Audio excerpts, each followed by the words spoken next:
protesting in the United States is a constitutional right, but hundreds have been arrested across American campuses. Many of those detained say their marches and protests have been peaceful. So why are they being rounded up? I posed that question to Jeffrey Swartz. He's a law professor at the Cooley Law School.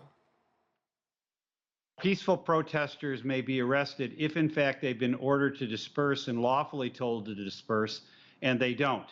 And if, in fact, when the police try to remove them, as we're seeing right here on this film that you're showing right now, they were leading her away and she was resisting the actions of the police officers to lead her away.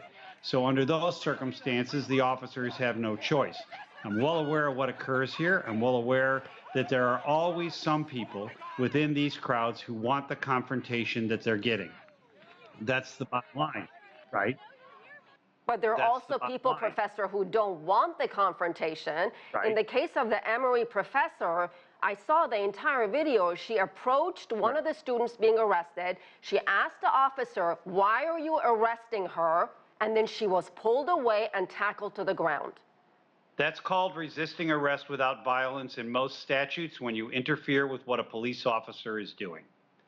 And that's just exactly what she was doing. She was distracting them and attempting to interfere with the actions of the police officers. That's why she was arrested.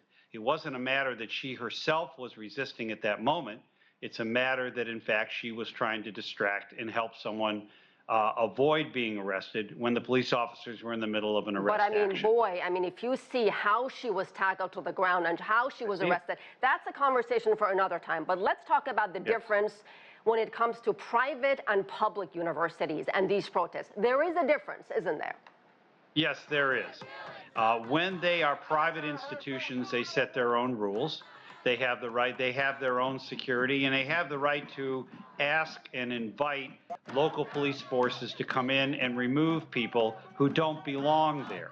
Even students who are lawfully on the premises and are protesting, if they in fact interfere with the operations of the school, they have the right to remove them, because despite their numbers, there are huge other numbers of students who are attending classes, attempting to be on campus, who are being avoided from doing those things and trying to shut the university down, and ending in certain circumstances 4 years worth of people trying to graduate, wanting to walk like everybody else has, and now have their graduation ceremonies canceled because of the threat of more of these protests taking place and avoiding those things from happening.